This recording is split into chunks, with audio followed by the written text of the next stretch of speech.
And this is Undercover, where we're catching up with the guy we talked to a few weeks ago on the phone, and he's made his way to Australia, Johnny Clegg. Welcome back. Thank you. 4 or 5 years, pretty much. It's been a bit of a break, hasn't it? Yeah, 3 years actually. Yeah, it's been a break. It's been very difficult touring market at the moment. You know, there's a recession also in the touring industry. Some 19.8% drop in touring in America, so the biggest drop since the Second World War, which affects mainly the emerging bands and mid-range bands and alternative bands. So, you know, we've had to find sponsors and get extra support to help us tour and pay for hotels and transport and stuff. But it's worked out very, very well, and we're really happy that we made it here. Yeah, and not only have you made it here, but I don't know how many frequent flyer points you've clocked up in the last week, but you must be exhausted. Yeah, it was an incredible trip.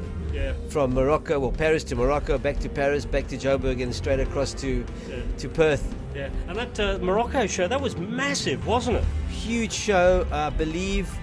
9 days, 100 bands, and 5 stages. Wow. And some very big acts: Kylie Minogue, Stevie Wonder, Alicia Keys, Johnny Clegg.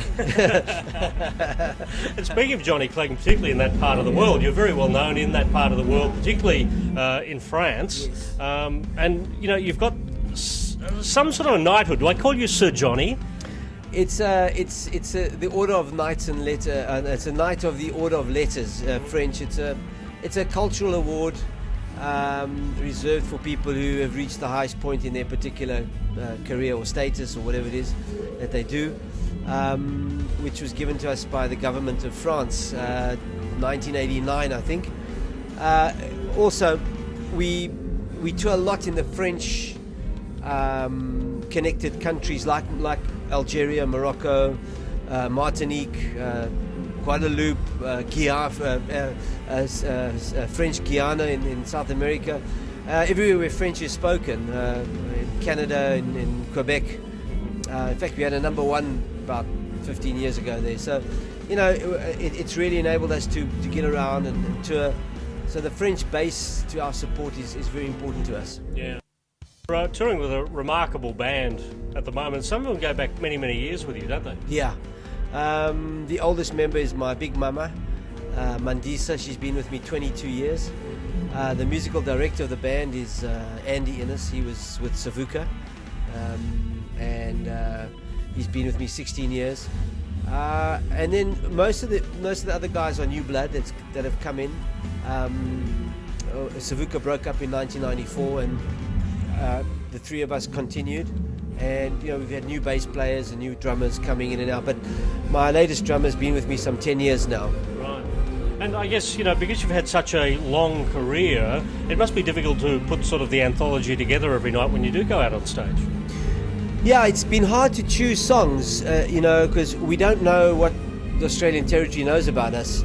So we have to put a smattering of Jaluka and Savuka and the Johnny Clegg repertoire and mix them in a way that basically gives a sense of the main songs in each of the repertoires. And, you know, Scatterlings of Africa, I think, is probably the biggest known song in this market. I guess, you know, would that be considered the signature tune? And if so, where so does it fit in the set?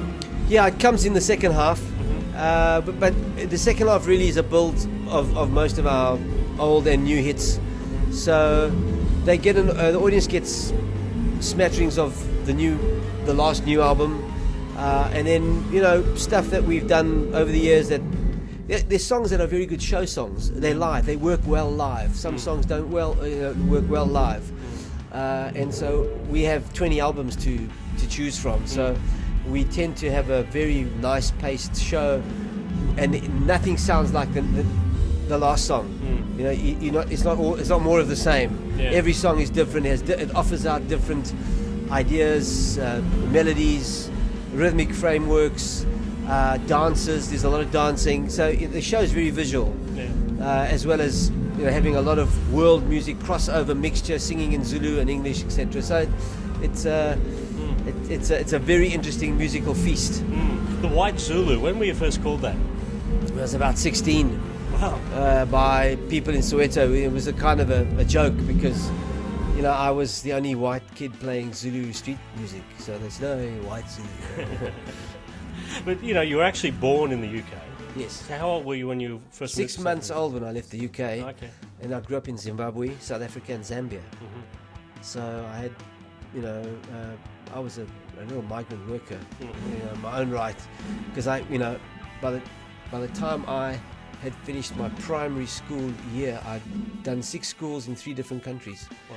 So it was, I always saw myself as somebody who was not a refugee, but somebody who was always an outsider. I've always been an outsider in the societies that I've grown up in, because I was always moving and learning to meet with people, engage with them, but realizing that at some point my dad, who was a crime reporter and also an international correspondent for United Press International, we were moving all over the place all the time. So it was quite difficult. It only really settled down when I was 11 in Johannesburg, where I've lived ever since. And you grew up around the shanty towns, didn't you? Yeah, so yeah. And you sing a lot about that. Yeah. No, I grew up around the hostels and the migrant labour hostels in Johannesburg. Picked up stick fighting, Zulu war dancing, all of that stuff when I was a young boy. For me it was just magic. Yeah, and I guess looking at yourself performing Zulu, it's almost happening in reverse too at the moment, isn't it? Because a lot of the Zulu tribes are actually learning Western instruments. Correct. Yeah, and a lot of the old tribal knowledge and tribal customs are dying out every year. When I grew up, if you went to a hostel, you'd find anything between 10 and 40 dance teams, different dance teams from different districts, all competing. Today you might find 3 or 4. So it's definitely a decline in the practice of traditional culture. Now on the phone we talked a bit about your son, how he's a pop star in his own right over in South Africa. Yeah. Jesse's doing very, very well. He just had three concerts at the Civic Theatre, with debut concerts, which is 1,000 seaters. So he's really happy, and his album's doing well, and we're just trying to get him a deal overseas now. Yeah, and you're sort of keeping your career and his career at arm's length. Yeah, we're separating them. We don't play together at all. No? Yeah. Is that a rule? We live in the same house. I bring him songs and he brings me songs, and we say, what do you think of this, what do you think of that? But that's about it, and then we go our separate ways. But we do completely different music. Yeah. That's been quite a number of years since we've had a solo, not a solo album, but a studio album from you. What's the status?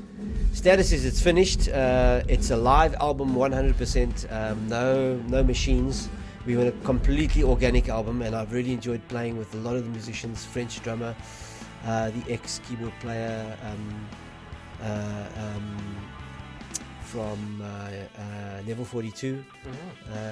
He plays on the album. A brilliant bass player and producer who I found in Belgium, in Brussels.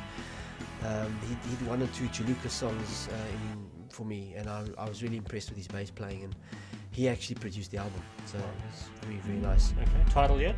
Not yet, working on it. Okay. Yeah.